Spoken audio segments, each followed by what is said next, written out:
आज का टॉपिक हम लोगों का भारत के नृत्य यानी भारतीय नृत्यों से रिलेटेड है।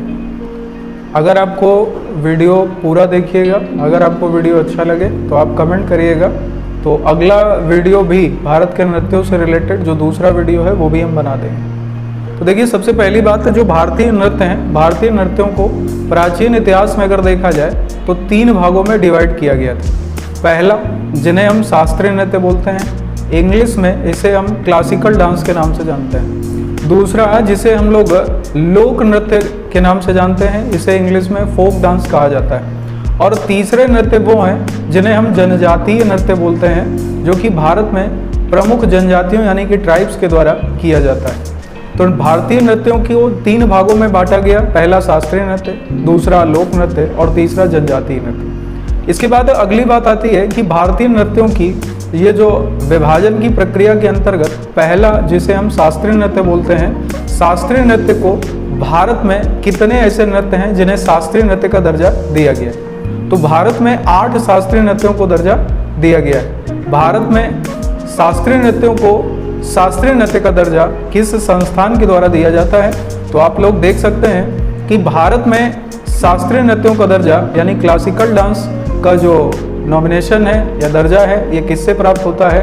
तो ये भारत में संगीत नाटक अकादमी के द्वारा दिया जाता है। संगीत नाटक अकादमी के बारे में अगर बात की जाए तो आप देख सकते हैं संगीत नाटक अकादमी के बारे में भी हमने इसमें दे दिया है। अगर आप चाहें तो इसे नोट डाउन कर सकते हैं। तो बढ़ते हैं आगे शास्त्रीय नृत्यों की तरफ। शास्त्रीय नृत्य की बात की जाए तो शास्त्रीय नृत्य भारत में वर्तमान में संगीत नाटक अकादमी के द्वारा 8 नृत्य बताए गए, जिनके व्याख्या के रूप में अगर देखा जाए तो भरत मुनि का इसमें काफ़ी योगदान माना जाता है भारतीय नृत्य में। और भारत में नृत्य का देवता भगवान शिव यानी नटराज को कहा जाता है। तो नटराज भारत में शास्त्रीय नृत्य बोलें या नृत्य कला के देवता बोलें तो इन्हें कहा जाता है। दूसरी बात आती है कि भारत में शास्त्रीय नृत्य जो 8 प्रकार के हैं, इनको एक एक करके देखते हैं। तो चलिए बढ़ते हैं आगे। तो भारत में पहला शास्त्रीय नृत्य जिसे हम लोग भरतनाट्यम के नाम से जानते हैं। भरतनाट्यम जो शास्त्रीय नृत्य है, पहली बात आती है कि ये क्षेत्र कौन सा है, जिस क्षेत्र से इसे दर्जा प्राप्त है। तो आप सभी को मालूम होगा कि भरतनाट्यम तमिलनाडु क्षेत्र के अंतर्गत आता है। लेकिन अब यहाँ से काफ़ी अच्छे तरह से क्वेश्चन पूछे जाने लगे हैं, तो हमें अगली बात भी जान लेनी चाहिए कि भरतनाट्यम तमिलनाडु के मुख्य रूप से किस क्षेत्र के अंतर्गत, यानी इसका मुख्य केंद्र क्या है? तो यहाँ पर तंजौर इसका मुख्य केंद्र है। अगली बात आती है कि भरतनाट्यम की बात करें तो भरतनाट्यम को यहाँ पर और किस किस नाम से जाना जाता है? तो भरतनाट्यम के संबंध में आप इसे दासी अट्टम, इसे तमिलनाडु में दासी अट्टम, तंजौर अट्टम, क्योंकि तंजौर इसका प्रमुख क्षेत्र है, तंजौर अट्टम। और तीसरा, इसका प्रमुख नाम यहाँ पर कई बार तंजौर नाट्यम भी लिखा जाता है। इसे वहाँ पर क्षेत्रीय लैंग्वेज में अग्नि नृत्य भी कहा जाता है। ये भी आपको ध्यान रखना है। इसमें जो भी बातें आपको लगे नोट करने वाली हैं तो आप नोट कर सकते हैं। इसके बाद अगली बात अगर करें कि इस नृत्य की विशेषता क्या है, तो नृत्य की विशेषताओं के बारे में अगर बात की जाए तो नृत्य को करने वाले जो व्यक्ति हैं उन्हें देवदासी कहा जाता है। ये एक प्रकार का एकल नृत्य है। और अगली बात आती है कि भारत में वह कौन सा शास्त्रीय नृत्य है जिससे भाव, राग और ताल का समावेश माना जाता है? तो वो नृत्य है भरतनाट्यम। आपसे प्रश्न पूछा जाएगा कि भाव, राग और ताल का समावेश भारत में किस शास्त्रीय नृत्य में देखा जाता है? तो भरतनाट्यम में। इसमें जो भरत वर्ड लिया गया, भ भाव से है, र राग से है और त ताल से लिया गया, तो यहाँ से इसका अर्थ निकलता है भरतनाट्यम। मुख्य केंद्र तंजौर, तमिलनाडु। अगली बात आती है कि भरतनाट्यम के प्रमुख कलाकार कौन कौन से हैं? तो प्रमुख कलाकारों में काफ़ी नाम इसमें आते हैं, जैसे आप देख सकते हैं। पहला नाम जो अभी हाल ही के एग्जामों में काफ़ी चर्चा में है, यामिनी कृष्णमूर्ति। देखिए, एक कलाकार 1 से 2 नृत्यों में, शास्त्रीय नृत्यों में भी हो सकता है। तो यामिनी कृष्णमूर्ति इसमें पहला नाम है। दूसरा नाम अगर इसमें देखें तो वैजंती माला का नाम इसमें आता है। और तीसरा नाम आता है इसमें SK सरोज का। तो 3 नाम आप अभी जो हाल ही में ज़्यादा चर्चा है। इसके बाद इसमें नाम आता है लीला सैमसन का, अगर आप चाहें तो लिख सकते हैं लीला सैमसन। इसके बाद अगला नाम इसमें आता है रुक्मिणी देवी का और लक्ष्मी विश्वनाथन का, लक्ष्मी विश्वनाथन। आप जो भी चाहें इसमें नोट कर सकते हैं। तो यहाँ से ये भरतनाट्यम की बात हो गई। अब बढ़ते हैं दूसरे शास्त्रीय नृत्य की तरफ। दूसरा शास्त्रीय नृत्य है जिसे हम लोग कथकली के नाम से जानते हैं। कथकली की अगर बात की जाए तो इसका प्रमुख क्षेत्र अब कहा जाता है केरल का मालाबार। केरल के मालाबार क्षेत्र में, या प्रमुख रूप से बोले तो केरल में ही कथकली को ज़्यादा प्रमुख रूप से राज्य की दृष्टि से देखें तो केरल से ये रजिस्टर्ड है। इसकी विशेषता की बात करें तो पहली बात तो कथकली एक सामूहिक नृत्य है। दूसरी बात, रामायण और महाभारत के प्रसंगों पर आधारित दक्षिण भारत का कौन सा नृत्य प्रचलित है, तो कथकली रामायण और महाभारत के दार्शनिक प्रसंगों पर आधारित होता है। इसके बाद कथकली की बात करें तो इसमें जो नर्तक होता है, यानी जो इसमें परफॉर्म करता है या जो डांस करता है, वो अपने चेहरे पर रंगों का प्रयोग करता है। इवन आप यहाँ पर देख सकते हैं कि चेहरे पर रंगों का प्रयोग करता है। और जब आप देखेंगे तो यहाँ पर आपको रंग दिखाई देंगे तीन रंगों में से पहला रंग आप हरा रंग, ये किसका प्रतीक माना जाता है, तो हरा रंग यहाँ पर सद्गुण का प्रतीक माना जाता है, लाल रंग यहाँ पर दुर्गुण का प्रतीक माना जाता है, और तीसरा सफेद रंग यहाँ पर चेतना का प्रतीक माना जाता है। चेतना यानी पॉजिटिव एनर्जी का प्रतीक माना जाता है। तो पहली बात, कथकली में 3 रंग किसके प्रतीक माने गए, तो यहाँ पर आपको ध्यान रखना है, एक सद्गुण, दूसरा दुर्गुण, यानी हरा रंग सद्गुण, लाल रंग दुर्गुण, और सफेद रंग यहाँ पर चेतना का प्रतीक माना जाता है।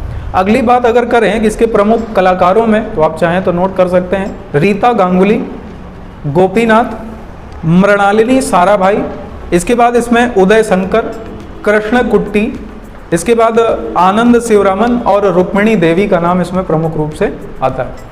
तो कथकली के बारे में आप लोग जो भी चाहें वो नोट कर सकते हैं और आपको नोट करते रहना है। अगर आप लोगों को वीडियो अच्छा लग रहा हो तो इसको लाइक कर लीजिएगा, और पहली बार अगर चैनल पर हैं तो सब्सक्राइब भी कर लीजिएगा।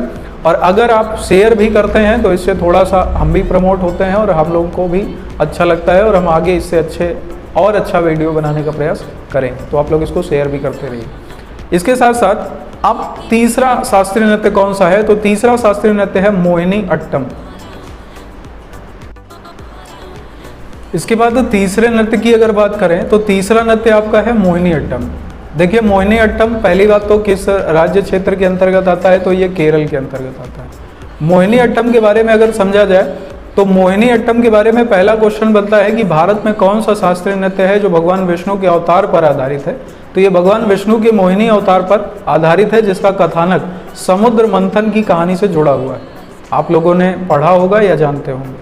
तो मोहिनी अट्टम ये भगवान विष्णु के मोहिनी अवतार से संबंधित है। अगली बात आती है कि ये जो मोहिनी अट्टम है इसकी विशेषता क्या है, तो देखिए जैसे पहले है आप, ये जो मोहिनी अट्टम नृत्य है ये महिलाओं का एकल नृत्य है, इसके साथ साथ महिलाओं का एकल नृत्य है। दूसरा, इसे मिश्रित नृत्य कहा जाता है।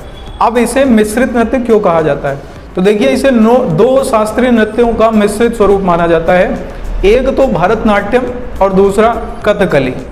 भरतनाट्यम से इसमें क्या लिया गया है, तो भरतनाट्यम से इसमें श्रृंगार लिया गया है, और कथकली से इसमें वीरता को लिया गया है। तो कथकली में जो वीरता है और भरतनाट्यम में जो श्रृंगार है उसी का मिश्रित रूप कथकली मोहिनी अट्टम। और मोहिनी अट्टम मिश्रित शास्त्रीय नृत्य भी बोल सकते हैं। ये कहाँ से है, तो केरल से, यानी केरल में 2 शास्त्रीय नृत्य मान्यता प्राप्त है। इसके बाद इसके कलाकारों की बात करें तो इसमें कल्याणी अम्मा, माधुरी अम्मा, सुनंदा नायर, श्रीदेवी और बैजंती माला और हेमा मालिनी इसके प्रमुख नाम हैं कलाकारों के। तो चाहें तो आप इसे नोट कर सकते हैं। इसके बाद चौथा शास्त्रीय नृत्य आता है कुचिपुड़ी।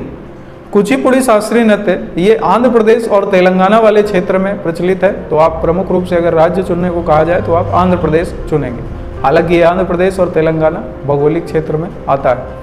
इसके बाद अगर बात करें इसकी विशेषता क्या है, तो जो कुचिपुड़ी नृत्य है ये सामूहिक और एकल दोनों रूपों में किया जाता है।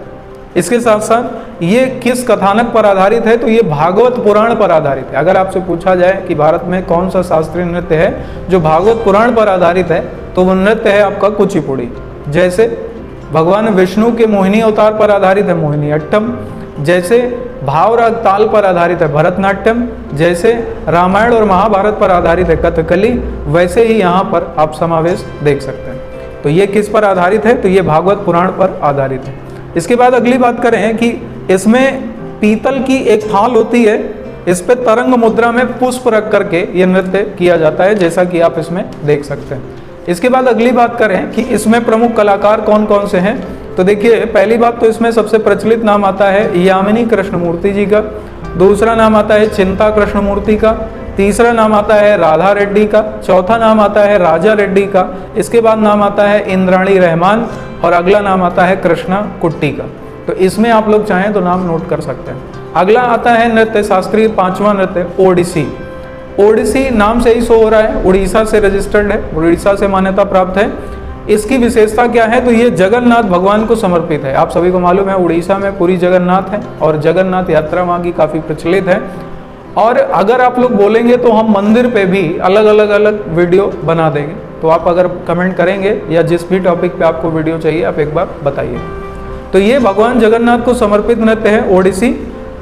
इसमें पैरों की जो मुद्राएं हैं वो भरतनाट्यम से मिलती जुलती हैं। जो ओडिसी नृत्य है इसमें पैरों की मुद्राएं भरतनाट्यम की तरह हैं। दूसरा, इसे त्रिभंग मुद्रा में किया जाता है। त्रिभंग मुद्रा का आता है कि शरीर के 3 भागों को मोड़ना, शरीर को 3 भागों में मोड़ा जाता है, त्रिभंग मुद्रा इसी को कहा जाता है। अगली बात आती है कि जो ओडिसी नृत्य है इसका प्रारंभिक चरण को मंगलाचरण कहा जाता है। ओडिसी नृत्य के प्रारंभिक चरण को मंगलाचरण कहा जाता है, जिसमें धरती माता को पुष्प अर्पित करने से इसकी शुरुआत होती है और इसी को मंगलाचरण बोलते हैं। अगली बात करें इसमें प्रमुख कलाकार कौन से हैं, तो काफ़ी बार ये क्वेश्चन पूछा जा चुका है। इसमें पहला नाम आता है संयुक्ता पाणिग्रही का, दूसरा नाम इसमें आता है सेरान लोवेन का। ये यूएसए की हैं सेरान लोवेन और इनका भारत से संबंध नृत्य को लेकर के, तो शेरान लोवेन। तीसरा नाम आता है मिर्ला बारवी का, ये बिलोंग करती हैं अर्जेंटीना से, लेकिन इनका रुझान ओडिसी की तरफ है। चौथा नाम आता है इंद्राणी रहमान का। अगला नाम है सोनल मानसिंह, जो अभी पिछले काफ़ी समय से आपके एग्जामों में ट्रेंड कर रहा है नाम, सोनल मानसिंह का। इसके बाद अगला नाम है प्रियंवदा मोहंती। अगला नाम आता है मीनाती दास। इसके बाद अगला नाम आता है आपका मायाधर राउत और रंजना डेनियल का भी नाम इसमें जुड़ता है। इसके बाद अगली बात अगर करें तो छठवां शास्त्रीय नृत्य है आपका मणिपुरी। क्षेत्र के अनुसार बात करें तो क्षेत्र आपका मणिपुर होगा। अगर इसका अन्य नाम पूछे तो इसे मणिपुर में एक मिलता जुलता नृत्य है लाई हरोबा, वो इसी का एक रूपांतरित रूप माना जाता है, तो इसे लाई हरोबा के नाम से भी वहाँ क्षेत्रीय स्तर पे जानते हैं। विशेषताओं की बात करें तो ये नृत्य पूर्णतया कृष्ण भक्ति को समर्पित है, जो कि मीराबाई से संबंधित है। कृष्ण भक्ति को समर्पित मीराबाई की तर्ज पर यह नृत्य किया जाता है। नृत्य की बात करें तो ये सामूहिक नृत्य है। कलाकारों की बात करें तो इसमें नाम आता है झावेरी बहनों का। झावेरी बहनें 4 बहनें हैं, तो 4 झावेरी बहनों के नाम इसी में आते हैं, इसी नृत्य के अंतर्गत। दूसरा नाम आता है विपिन सिंह, तीसरा नाम है रीता देवी, सविता देवी, कलावती और निर्मला मेहता, ये इसके प्रमुख नाम हैं।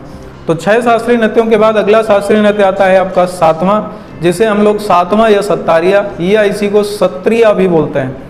सत्तारिया या सत्रिया शास्त्रीय नृत्य आपका असम से रजिस्टर्ड है और इसके संस्थापक शंकर देव माने जाते हैं। इसका अन्य नाम अप्सरा नृत्य या इसे क्षेत्रीय भाषा में दशावतार नृत्य भी कहा जाता है। इसका जो विकास है वो बौद्ध मठों में हुआ है सत्रिय नृत्य का, तो ये भी ध्यान रखिएगा। विशेषता की बात करें तो इसमें गीत, नृत्य, नाटक तीनों का समावेश होता है। गीत, नृत्य और नाटक तीनों का समावेश होता है। कलाकारों की बात करें तो इसमें बापूराम बरवायन, परमानंद बरवायन और मीनाक्षी देवी 3 प्रमुख नाम इसके अंतर्गत आते हैं, तो आप इसे नोट कर लीजिएगा। ये आपके 7वां शास्त्रीय नृत्य हो गया।